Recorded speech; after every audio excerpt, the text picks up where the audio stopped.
Hello, bienvenue dans cette vidéo dans laquelle nous allons configurer le OSPF sur le firewall Cisco ASA. Et dans cette vidéo, bon, il y a eu quelques petites modifications pour la topologie pour l'adapter à ce que nous sommes censés faire.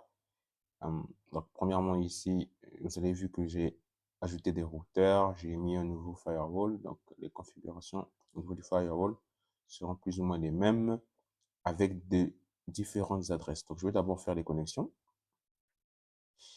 En 1 giga Ethernet, je connecte à 1, ici à 1.3, comme ça, voilà.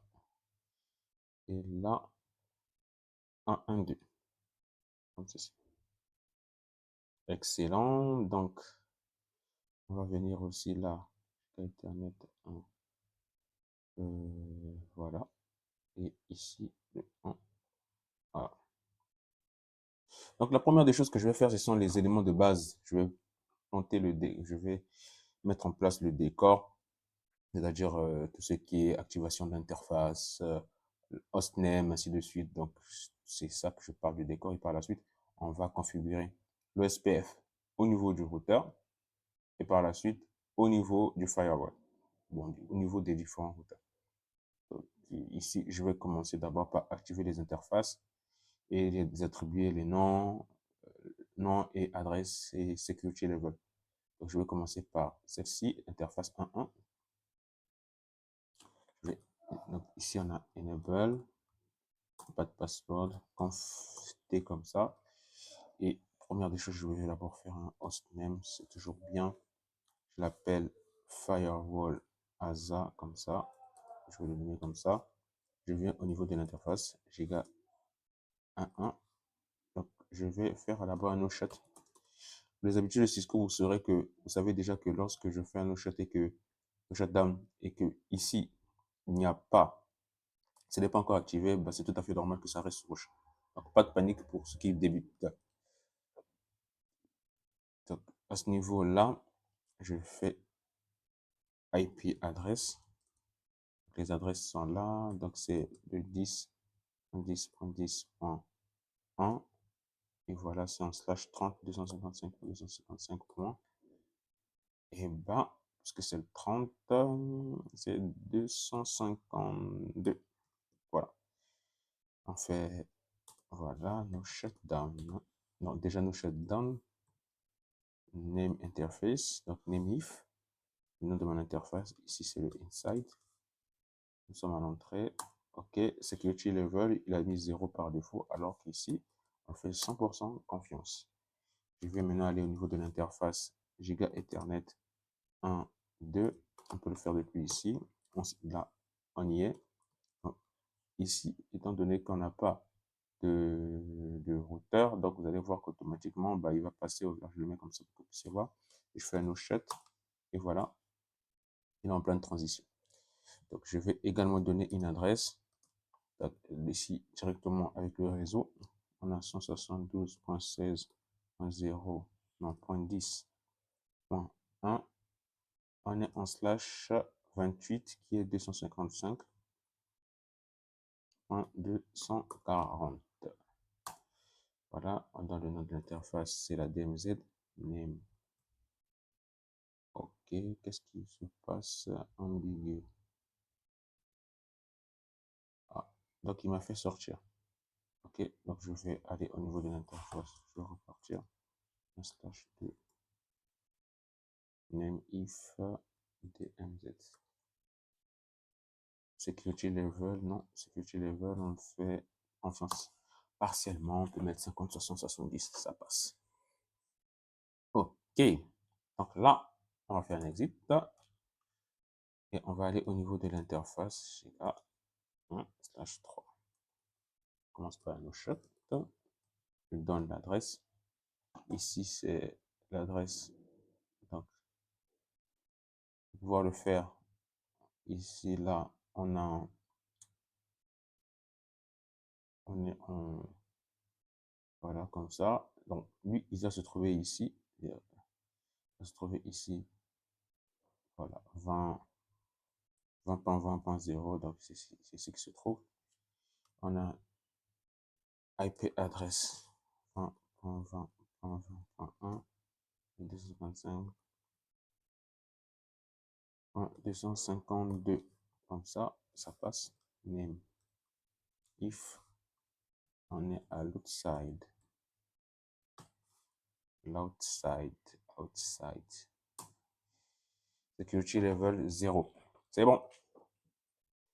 On a planté le décor et maintenant là, on va aller au niveau de nos routeurs pour pouvoir activer également les interfaces, les configurer et mettre en place et configurer aussi l'OSPF au niveau des deux routeurs. Donc, je vais aller d'abord au niveau du premier, le routeur inside ou bien le routeur de mon LAN.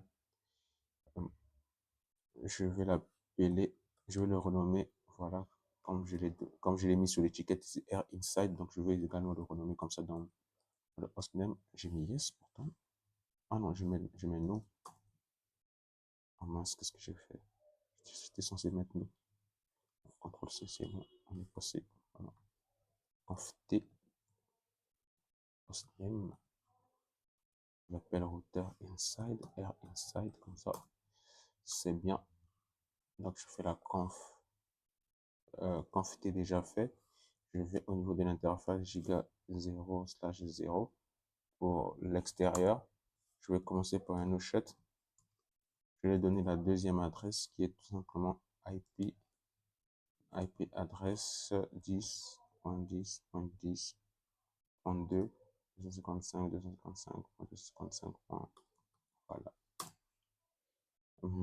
Ça, c'est bon. C'est tout ce que j'avais à faire. Je vais aller au niveau de l'interface. Giga. On est ici à 0,0, donc on passe à 0,1. Je fais un no-shut. Et voilà, il commence à passer au vert. Ici, donc on est avec ce réseau 192.168. Donc c'est ce que je vais faire. Donc on va regarder l'IP adresse.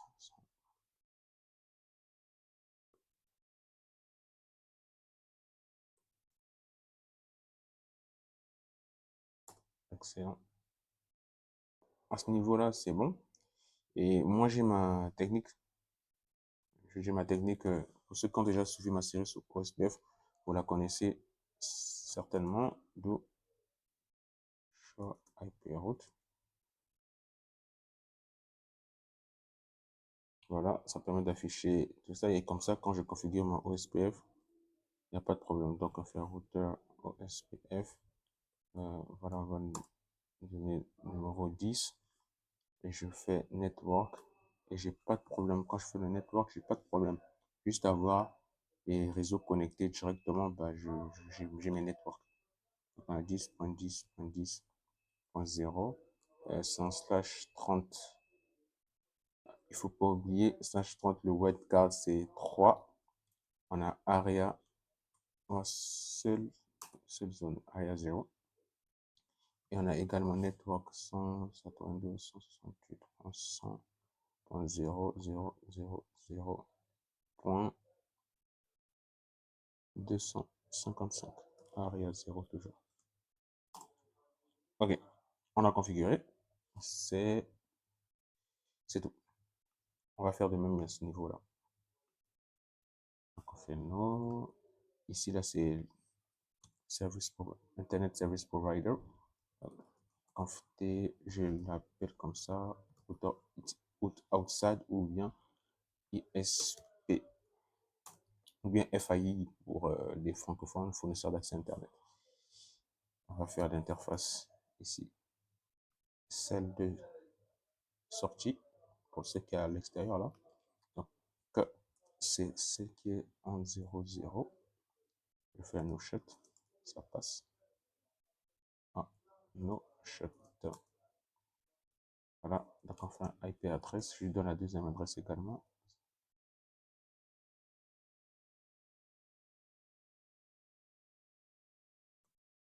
Point 0, non, 252. Voilà, c'est tout.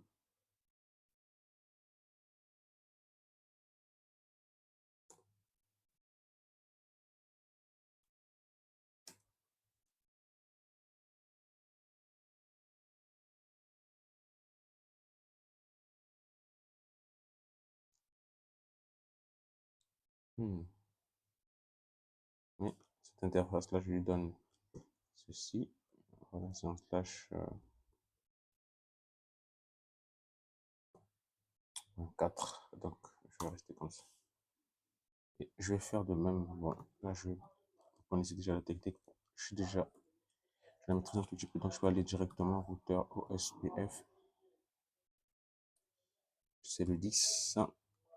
Et là, maintenant, qu'est-ce qu'il faut faire? C'est mettre les networks. Le premier network que j'ai, c'est 20, 20, 20, 0. Et son WAT4, c'est 3. Aria 0. Il y en a un autre. Bon, je vais l'écrire au début. 20, non, 8, 8, 8, 0, 1, 2, non, 0.0.0.225, Aria 0. Et voilà, c'est tout. J'ai que ces deux là qui sont connectés. Maintenant, le travail qui reste à faire, étant donné que nous avons mis tout cela au niveau de l'OSPF, l'OSPF au niveau des différents routeurs. Ce qu'il reste à faire, c'est de pouvoir maintenant connecter, plutôt activer l'OSPF, configurer l'OSPF au niveau de mon firewall. Pour configurer l'OSPF au niveau du firewall, ici, on va faire routeur,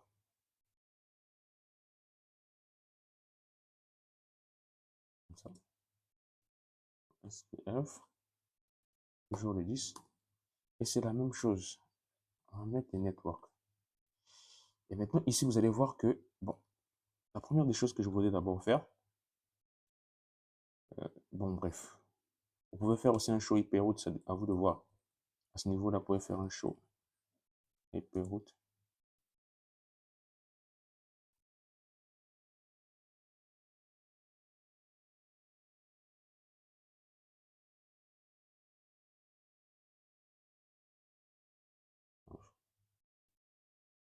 Qu'est-ce qu'il me fait là?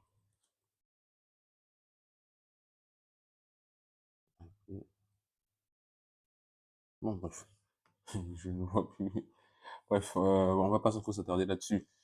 Mais ici, le principe reste le même. Donc, on fait le routeur au niveau du firewall. Bref, il y a pas mal d'ambiguïté des fois. Il y a certaines commandes. Bref, on fait routeur OSPF, mais c'est la même chose. Après, il y a le network. On sait qu'il y a ce réseau, ce réseau, ces réseaux. Il y en a trois. Et ce sont ces réseaux que je vais ajouter au niveau du network. Mais ici, au lieu de donner le wildcard, je vais donner exactement le masque. C'est-à-dire, par exemple, pour le premier réseau, ici, on a 10.10.10.0. Donc, je fais 10.10.10.0. Maintenant, après, au lieu de donner le wildcard, je donne le masque exact. Donc, c'est slash 30 dans 252. Et après, je fais area 0. Voilà, c'est juste ça, c'est juste ça la différence. Donc, je vais faire de même pour l'autre. C'est automatiquement, vous voyez, adjacente. Donc, il a déjà localisé l'OSPF qui était activé là. Donc, c'est bon. Quand ça fait ça, je vous assure, vous êtes bon. Vous êtes bon. Tu vois ce genre de notification, tu, tu dis, oui, c'est bon, ça a marché. Donc là, ça marche bien. Et également, la même chose ici, il va ajouter ça. Et normalement, dans les minutes qui suivent, il va aussi, euh, voilà, j'ai même pas fini de parler, il a déjà notifié. Donc, ça veut dire qu'à ce niveau aussi, l'OSPF a été bien activé. Et je vais faire la même chose à ce niveau-là. Mais ici, puisqu'il n'y a pas de routeur et qu'il est directement connecté au firewall, bah, il n'y aura pas de notification parce qu'il n'y a pas de routeur adjacent, il n'y a pas de, voilà, il n'y a pas de correspondant. Donc, ce que je vais faire, c'est que je vais toujours faire network. Bien sûr, je vais l'ajouter, 72.16.10.0. Et je vais ajouter un slash 28, donc 255.240. C'est bon, à ce niveau-là, un complète commande, ah oui, je fais area 0. Et à ce niveau-là, tout est bon.